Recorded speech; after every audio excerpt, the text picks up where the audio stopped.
Shalom, selamat malam Bapak Ibu yang terkasih di dalam Tuhan. Kembali lagi dalam ibadah kita di TPI yang ada, khusus di TPI Wiyung.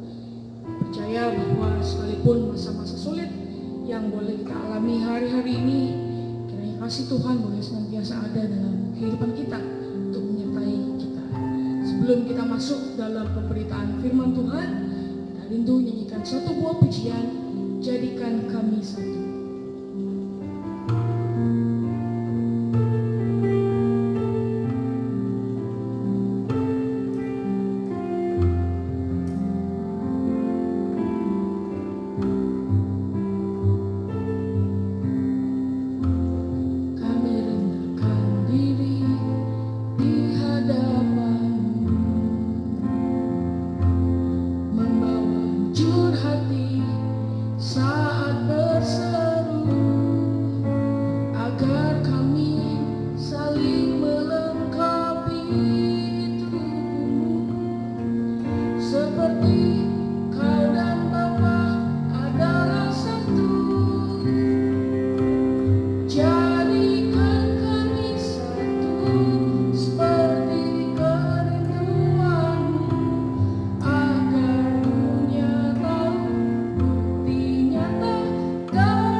Surga, kami mengucap syukur ya Tuhan untuk kasih-Mu yang senantiasa ada dalam kehidupan kami. Situasi hari-hari ini yang mungkin membuat kami takut, membuat kami cemas, tapi kami percaya bahwa tangan-Mu ya Tuhan itu boleh senantiasa menopang kehidupan kami. Pada malam hari ini Tuhan, kami kembali rindu untuk belajar akan kebenaran-Mu ya Tuhan. Biar kiranya kebenaran-Mu boleh membawa kami untuk kami boleh hidup senantiasa berkenan di hadapan Tuhan. Berkati kami ya Tuhan, berkati hamba-Mu, biar kiranya firman Tuhan boleh menjadi berkat bagi kami semua pada malam hari ini. Terima kasih Bapa, kami silakan pemberitaan firman Tuhan ke dalam tangan-Mu. Demi Yesus Yesus kami berdoa, haleluya, amin. Ya, shalom Bapak Ibu yang terkasih dalam Tuhan. Mari kembali lagi kita akan belajar kebenaran firman Tuhan. Langsung kita buka Alkitab kita yang terdapat dalam 1 Korintus pasal yang ke-12 ayat yang ke-12 sampai dengan yang ke-13. Cukup 2 ayat saja. Kita baca sekali lagi dalam 1 Korintus 12 ayat yang ke-12 sampai dengan ayat yang ke-13. Saya bacakan bagi Bapak Ibu sekalian. Banyak anggota tetapi satu tubuh. Karena sama seperti tubuh itu satu dan anggota-anggotanya banyak, dan segala anggota itu sekalipun banyak merupakan satu tubuh. Demikian pula Kristus. Sebab dalam satu roh kita semua, baik orang Yahudi maupun orang Yunani, baik budak maupun orang merdeka, telah dibaptis menjadi satu tubuh. Dan kita semua diberi minum dari satu roh. Demikian pembacaan firman Tuhan pada malam hari ini. Bapak Ibu yang terkasih dalam Tuhan, ada satu buah cerita yang boleh mengawali pemberitaan firman Tuhan pada malam hari ini. Ada 4 saudara dalam satu tubuh. Sebut saja mereka kaki, tangan, muka, dan perut. Suatu ketika mereka semua hidup secara berdampingan. Namun suatu kali si sang kaki ini nyeletuk. Dia ngomong ke mulut ke muka, ke perut, dan ke tangan seperti ini. Kalian semua, kalau tanpa saya, kalian nggak bisa pergi kemana-mana. Karena kakilah yang membawa manusia itu boleh pergi. Baik pergi ke negara-negara yang kamu impikan, baik pergi ke kota-kota wisata dan lain-lainnya. Tangan pun akhirnya menimpali pernyataan si kaki ini. Kaki, kamu itu jangan mimpi. Kamu itu nggak bisa jalan kalau nggak ada saya. Saya itu adalah tangan yang bekerja untuk setiap kehidupan seluruh anggota tubuh. Tanpa tangan, manusia nggak bisa bekerja. Sang kaki pun akhirnya bingung, lalu sang muka itu menimpali perkataan si tangan. Kalian itu kaki, tangan, diam. Kamu tahu nggak apa yang dilihat pertama kali dari manusia? Si kaki dan si tangan bertanya, apa itu? Ya muka dong. Jelas-jelas manusia yang lain akan melihat betapa unggulnya manusia itu dari muka.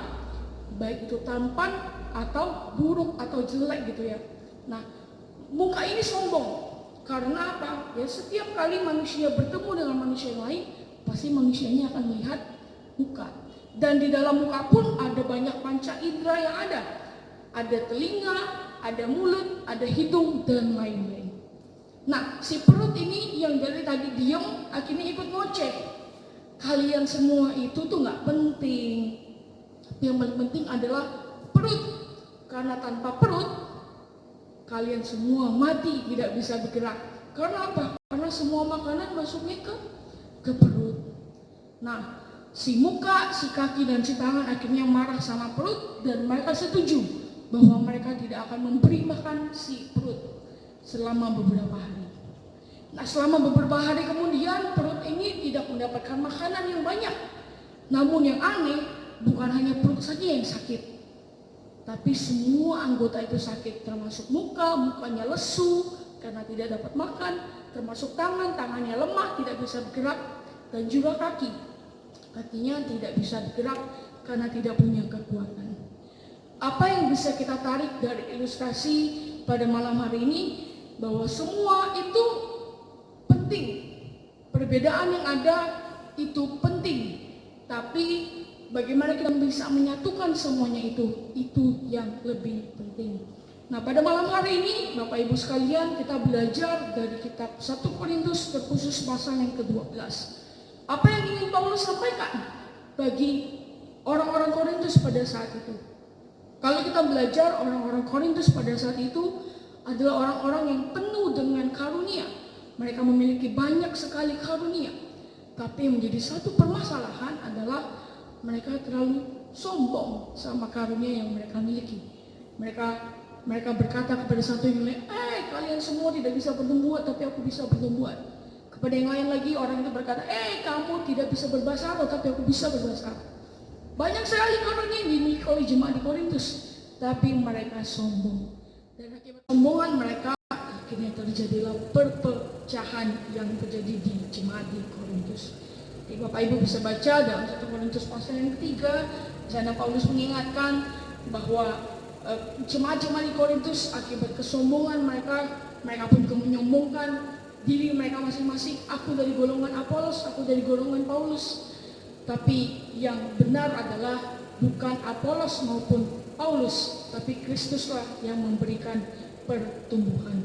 Jadi kita melihat bersama-sama bahwa di sini Paulus ingin menekankan bahwa perbedaan itu memang ada, tapi bagaimana kita semua boleh sadar bahwa perbedaan itu ada, namun kita semua boleh tetap bersatu padu kalau tidak ingin terjadi perpecahan.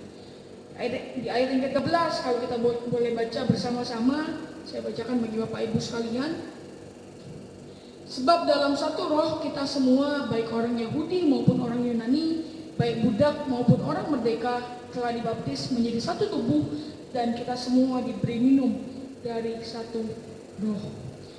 Ayat yang ke-13 ini ingin mengingatkan kita bahwa perbedaan itu memang ada. Tapi sekali lagi, bagaimana kita bisa menerima perbedaan itu dan mulai bersatu padu untuk maju bersama-sama. Kita ada dalam kesatuan tubuh Kristus dan Kristus adalah kepala kita. Kita bersatu padu dengan yang lain untuk kita boleh bersama-sama maju bergerak untuk Tuhan.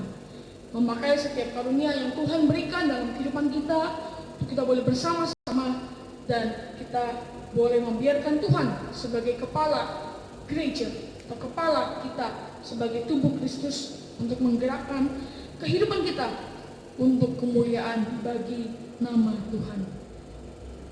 Di ayat yang ke-28 juga menjelaskan kita sekali lagi bahwa banyaknya perbedaan yang ada itu bukan menjadi satu alasan untuk kita boleh sombong. Saya bacakan bagi Bapak Ibu sekalian. Dan Allah telah menetapkan beberapa orang dalam jemaat, pertama sebagai rasul, kedua sebagai nabi, ketiga sebagai pengajar. Selanjutnya mereka yang mendapat karunia untuk mengadakan mukjizat, untuk menyembuhkan, untuk melayani, untuk memimpin, dan untuk berkata-kata dalam bahasa roh. Banyak sekali karunia yang diberikan dalam diri jemaat di Korintus. Tapi sekali lagi, banyaknya karunia, banyaknya perbedaan itu bukan menjadi alasan untuk mereka boleh sombong. Karena karunia itu adalah pemberian Tuhan, bukan satu hal yang boleh kita capai oleh kekuatan kita sendiri. Kita bisa belajar dari salah satu contoh yang paling konkret. Jika Bapak Ibu pernah melihat yang namanya orkestra. Dalam orkestra itu ada berbagai macam alat musik yang ada. Mulai dari alat musik yang digesek, perkusi atau yang dipukul, ada juga alat musik tiup. Tapi semua itu, segala perbedaan itu boleh bersatu padu menghasilkan satu harmoni yang indah di bawah kepala sang konduktor. Sang konduktor itu boleh membawa setiap perbedaan yang ada untuk menciptakan satu harmoni yang indah. Demikian pula Kristus dalam kehidupan kita. Kalau kita mau bersama-sama bersatu padu menggunakan setiap karunia yang Tuhan berikan dalam kehidupan kita, dan kita tunduk taat kepada sang konduktor kita pun boleh dipakai Tuhan untuk menghasilkan satu harmoni yang indah dalam kehidupan kita bersama. Biar kiranya firman Tuhan pada malam hari ini itu boleh memberikan satu kekuatan dalam hidup kita, berikan satu pelajaran dalam hidup kita, untuk kita boleh tetap bersatu padu di dalam setiap perbedaan yang ada. Unity in diversity. Perbedaan memang ada, tapi bagaimana kita tidak melihat perbedaan yang itu, tapi kita boleh bersatu padu untuk melayani Tuhan. Dan semuanya itu adalah untuk kemuliaan bagi nama Tuhan. Belajar dari jemaat di Korintus, akibat kesombongan mereka terjadilah perpecahan. Nah, Bapak Ibu boleh belajar dari kiranya kebenaran firman Tuhan pada malam hari ini boleh menjadi berkat bagi Bapak Ibu sekalian. Mari kita bersatu dalam doa. Bapa kami dalam surga, kami mengucap syukur ya Tuhan untuk firman Tuhan pada malam hari ini.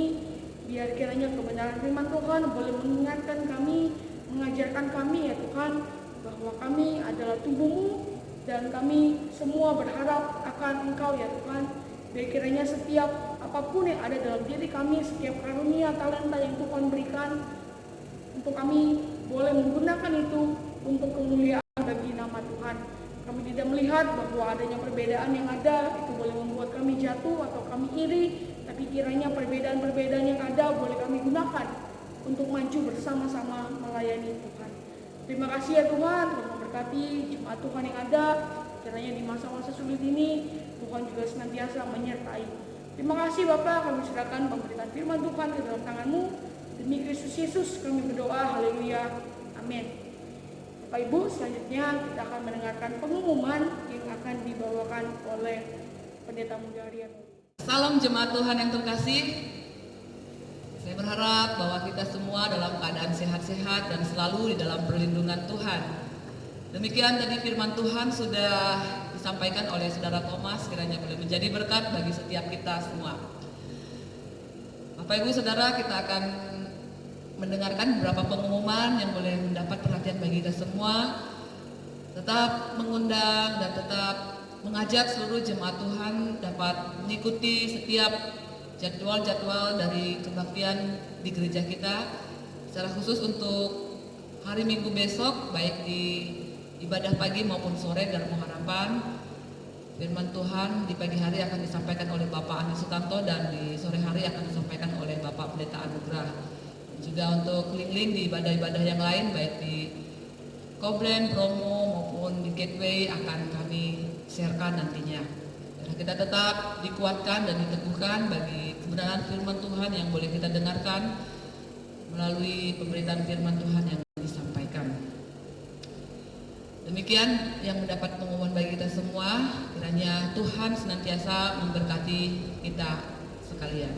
Tuhan Yesus memberkati.